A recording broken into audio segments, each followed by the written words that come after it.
Já sabe como refrescar as suas ideias na nova temporada?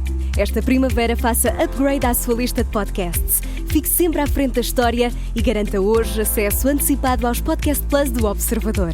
Agora, com 20€ de desconto. Assine em observador.pt.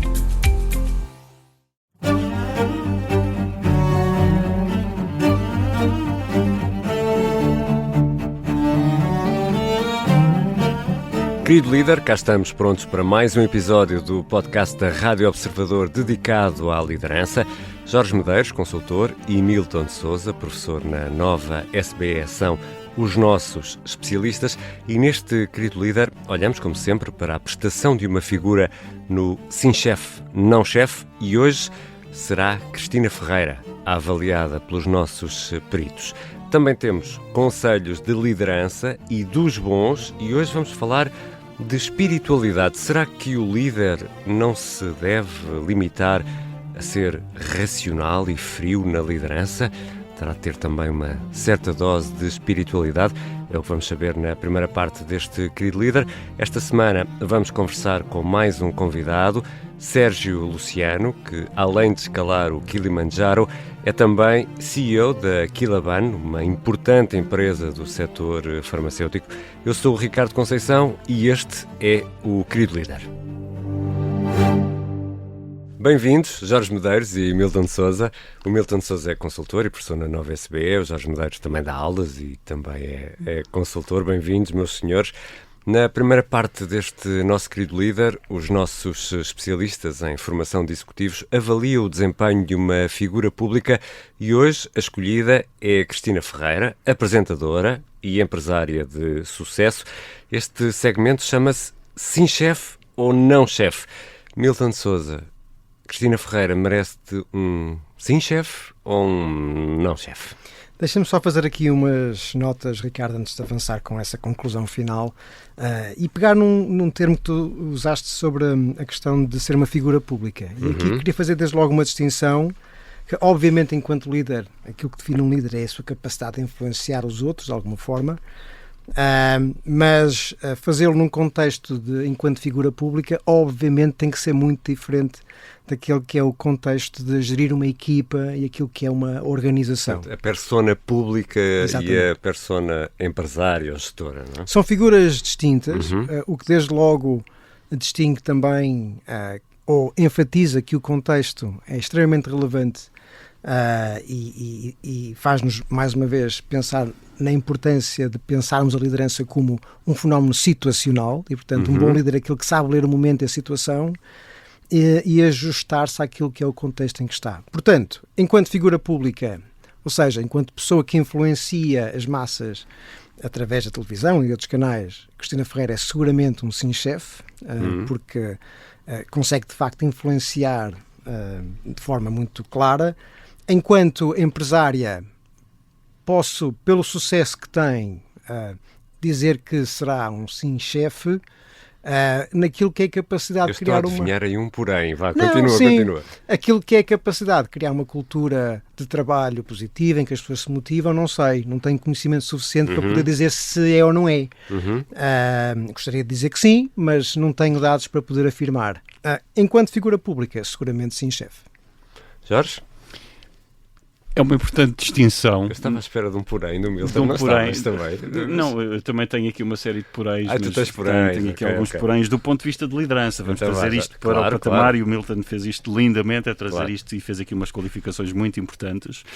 Mesmo do ponto de vista público, e aqui não há distinção entre o público e a parte mais ligada, a pessoa mais ligada ao exercício da liderança na empresa, interessa, e vamos ligar com o tema de hoje, que é o tema, um dos temas é o tema do propósito. Portanto, eu tenho consciência do exercício da minha liderança e do que procuro atingir, e se o fizer, e se analisarmos isto numa perspectiva ética e moral, então aí, sob essas lentes, nós poderemos emitir algumas opiniões.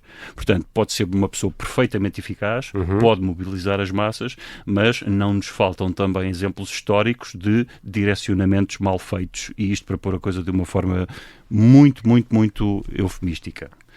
O tema que eu quero trazer aqui, e utilizamos aqui o exemplo da Cristina Ferreira, pensei aqui no tema e numa citação do Steven Spielberg, e o realizador e produtor de cinema, que dizia que uma das coisas que ele mais admirava nos atores, e imagino que ainda continua a admirar, é a total capacidade de se exporem ao ridículo. O que nos leva ao tema da liderança. Isto para desembrulhar isto, teríamos N dimensões. Porque isto, já aqui dissemos, e posso repetir, no fundo escolhemos uma figura todas as semanas, isto é um truque para estar a falar de liderança, não é? É sempre o propósito, não é? E, portanto, para nos ajudar também a enquadrar às vezes, não é? Claro que sim, e para pôr a perspectiva. E aqui, quando falamos de ridículo, de vergonha, há muito espaço na literatura da liderança, da psicologia social, da psicologia individual, da psicologia da moralidade, que nos permite olhar para isto de várias dimensões, e eu vou ser muito sucinto. Por exemplo, nós temos um fenómeno na psicologia muitíssimo bem documentado, que tem vários nomes, um deles é a ilusão de superioridade. Portanto, se nós perguntarmos às pessoas como é que se qualifica em dimensões N, de beleza, de inteligência, de desporto, etc., há um enviesamento para as pessoas estarem acima da média. Achamos sempre que somos melhores do que realmente somos. Isso. Isto chama-se, tem vários nomes, um deles é a ilusão da superioridade. Portanto, porquê é que isto interessa para a liderança? E vou deixar uma nota disso. Eu depois dou-te aqui vários nomes, a literatura aqui é vasta, okay. E mais, nós já falámos aqui de ciências e de correlações, aqui dá perfeitamente para fazer uma análise e para fazer um desenho experimental facilmente replicado, não é? E, portanto, qual é o tema aqui? Como é que o líder sabe se está a ser vítima de ilusão de superioridade, ou de outro termo não é igual, mas de excesso de confiança, e de que pessoas se rodeia, claro. E como é que garante estes mecanismos e estes contrapesos para conseguir chegar a decisões mais fundamentadas, mais bem fundamentadas, menos enviesadas, e vou ficar por aqui. Eu queria acrescentar só uma coisa aqui ao que o Jorge disse, que eu acho que é muito importante. Há um fenómeno também muito conhecido que é o chamado de fenómeno de hubris, né? Que os líderes acabam por, quanto mais sucesso têm, vão cada vez mais achando que têm pouco a aprender e vão perdendo uma certa humildade. Vão inchando. E aqui há um fenómeno interessante, enquanto figura pública, este inchanço pode ser amplificado de tal forma que eu começo a perder esta capacidade de ter uma certa humildade, que depois acaba por passar para dentro da organização também, se eu tiver que desempenhar as duas funções. Eu julgo que uma pessoa que tem dois papéis, enquanto líder, enquanto figura pública e enquanto líder de uma equipa ou de uma organização, tem que ter um cuidado ainda maior para evitar que este efeito de hubris, este problema da superioridade depois acabe por se instalar. Até porque é fácil, nota rápida, é fácil a pessoa, quanto mais ascende, quanto mais sente que tem poder, há um risco de se rodear cada vez mais de yes man, eu sei que é um inglesismo, mas pessoas que concordam com tudo, e portanto isto facilmente degenera num círculo vicioso. Mas aqui no caso da Cristina Ferreira há uma questão também interessante, é que ela própria é produto, não é? É um produto, vende a sua persona pública, e depois tem de gerir também, não é? E haverá aqui uma diferença entre as duas figuras?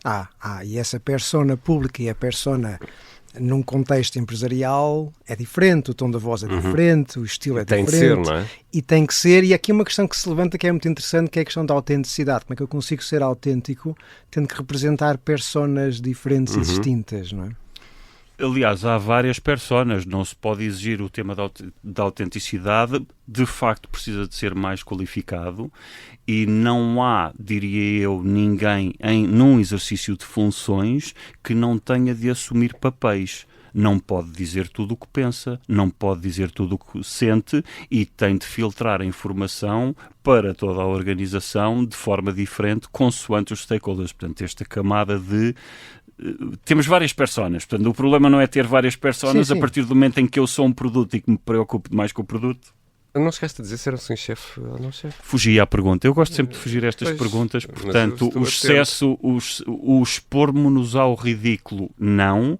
o tomarmos riscos, sim, mas tomarmos riscos devidamente informados num processo de decisão que tenha os contrapesos para sermos maduros. Acho que te vais refugiar num ninho chefe. Já me refugiei. Está feita a análise desta semana. Para a semana será outro protagonista e depois deste sim chefe, não chefe, vamos aos conselhos de liderança e ainda nesta primeira parte vamos chamar à conversa o Sérgio Luciano, CEO da Kilaban. É nesta altura que deixo também aquele conselho, e aqui uso o termo conselho porque há vantagem para o amigo ouvinte neste negócio, clicar em seguir o querido líder nas aplicações que usa para ouvir podcast, assim fica garantido que não perde um episódio. Agora, vamos aos conselhos. E hoje vamos falar de espiritualidade na liderança. Diria que não é um tema óbvio, Milton, falar em espiritualidade na liderança, pelo menos não me ocorreria assim de forma fácil. Faz sentido, Milton, falar em espiritualidade em matéria de liderança? Sim, faz todo sentido. Desde logo, enquanto líderes, julgo que reconhecer que há uma dimensão espiritual na nossa vida e no nosso trabalho, acho que permite aos líderes estar ao seu melhor, eu diria. E já tivemos aqui até a oportunidade de ter numa entrevista anterior o Paulo Dimas a falar que um dos aspectos fundamentais que o ajudou a tornar-se melhor líder foi quando ele procurou este caminho e encontrou no taoísmo esta via. No segundo episódio deste querido líder.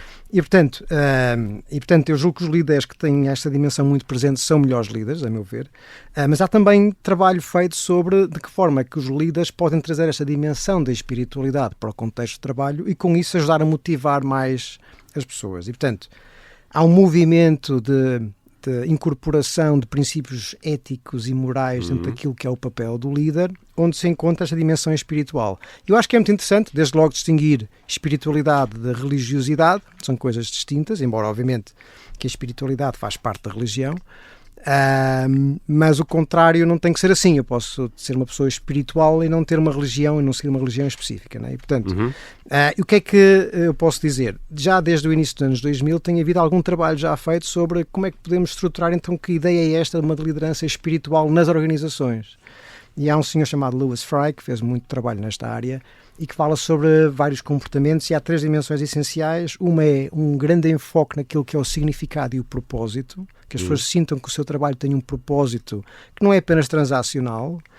Depois, uma dimensão muito focada no amor altruísta, e esta palavra amor é assim um pouco complexa e complicada às vezes nas organizações, mas este altruísmo de querer de facto estar a servir o outro. E uma outra palavra, há mais, mas uma outra palavra fundamental é esta ideia de esperança e fé, se quiseres, para que as pessoas sintam que é algo pelo qual vale a pena lutar, não é? E o trabalho tem cada vez mais um papel fundamental em dar às pessoas um sentido à sua vida e significado à sua vida. E nesse aspecto, é uma fatia importantíssima das obviamente, nossas vidas. Nós passamos, se calhar, mais de metade da nossa vida adulta a trabalhar. Um terço, talvez um quarto a dormir. Sim. E, portanto, é uma grande porção daquilo que é a nossa vida. Eu já andava desconfiado que sobrava muito pouco tempo. E é de facto verdade, não é? Jorge. Acho que é importante trazer aqui uma curiosidade. Não conseguimos tirar daqui a relação de causa e efeito, mas a grande distinção entre a religiosidade e a espiritualidade começou a surgir quando, mais coisa, menos coisa, no século XX. Não, tem antecedentes, tem outros avós espirituais, digamos assim, até gregos, romanos, Marco Aurélio, Epicuro, etc. Mas a partir do momento em que se fala mais de secularização, em que se procura fazer esta separação entre o que é a religiosidade e o papel do Estado, começa a surgir mais o tema da espiritualidade. E, portanto, uma das distinções é a religiosidade. Estamos a falar de pessoas, muitas vezes integradas numa religião estruturada, numa congregação, num grupo, enquanto a espiritualidade pode ser mais pessoal. Obviamente, na religiosidade também é muito pessoal. Qual é o tema? É que na espiritualidade também há conotações com os cristais, com o espiritismo e etc. Portanto, não é essa a ideia quando falamos de liderança.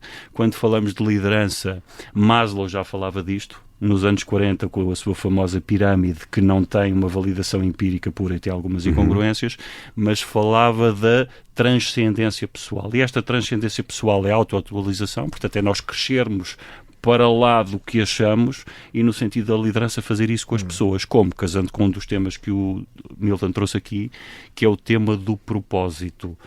E um dos propósitos do propósito é dar propósito às pessoas. Ou seja, quem é que estamos a servir com o exercício da nossa liderança? Estamos a servir um bem maior para além da bottom line, do lucro, não é? Ou do triple bottom line. Estamos a servir e estamos a ajudar as pessoas a ascenderem a melhores versões delas próprias. Ou seja, mais do que um sentido religioso da espiritualidade do Curre, sendo que o nosso, no contexto em que nos movemos, radica numa matriz judaico-cristã, é disso que somos todos feitos, pelo menos aqui em Portugal, ou uma larga maioria. Portanto, mais do que isso, será, do que percebo das vossas palavras, a necessidade de cada um fazer uma espécie de introspeção e olhar além do objeto material, do lucro. Claro. É por aí que entra a espiritualidade nesta conversa. Sim, também, sem dúvida. E já agora aqui 2 ou 3 notas. Uma tem a ver com este enorme crescimento do interesse por práticas como mindfulness e meditação, temas que eram um bocado proibidos falar sobre isso até há não muito tempo nas organizações, e hoje os líderes aceitam isso como uma parte integrante também daquilo que deve ser o dia de trabalho, né? Ou pelo menos cada vez mais líderes aceitam isso, né? E o crescimento de apps e soluções para praticarmos mindfulness, eu acho que também é um pouco uma procura que as pessoas cada vez mais sentem de ter uma dimensão mais espiritual, à medida que se vão afastando também daquilo que são as religiões mais tradicionais, né? E portanto, essa necessidade é fundamental, e pegando naquilo que o Jorge disse há pouco também, da pirâmide de Maslow. O Viktor Frankl, que fala muito sobre Man's Search for Meaning, portanto, a ideia de procurar... Maravilhoso. Ele, na verdade, enfatiza que se calhar a pirâmide de Maslow está na ordem errada, porque o que ele diz que a procura de um sentido, de um propósito, na verdade está na base da pirâmide. Todos nós queremos ter um sentido na nossa vida e se isso não estiver presente, nós não estamos ao nosso melhor. Aliás, a logoterapia, que foi o termo e a filosofia, chamemos-lhe assim, que o Viktor Frankl criou, foi precisamente como é que eu consigo superar este terror que estamos a viver. Portanto, ele é judeu, não é? Viveu num campo de concentração e conseguiu arranjar uma forma de ter significado e transmitir significado a algumas das pessoas que estavam com ele, e depois, como académico também, como professor, transmitir isso mais para a frente. Nota rápida, porque também falamos aqui da pesquisa e da literatura sobre a espiritualidade. Não é possível, neste momento não há relação de causa e efeito, é virtualmente impossível destrinçar. Há algumas correlações, mas acima de tudo é uma jornada individual. E é uma jornada individual que também tem riscos, como todas as jornadas individuais, e a escolha de liderança que também tem riscos. Portanto, um líder que escolha fazer este caminho está a contribuir, mas está a assumir riscos também.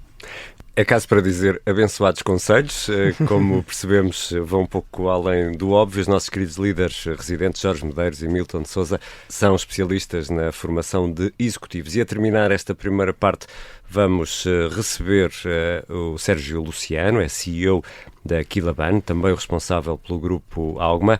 Estamos a falar de uma faturação acima dos 40 milhões anuais, presença em países como Índia, Angola, Moçambique. São cerca de 40 países em que a marca está presente. Vamos conhecer um pouco melhor o nosso convidado já a seguir. Bem-vindo, Sérgio Luciano.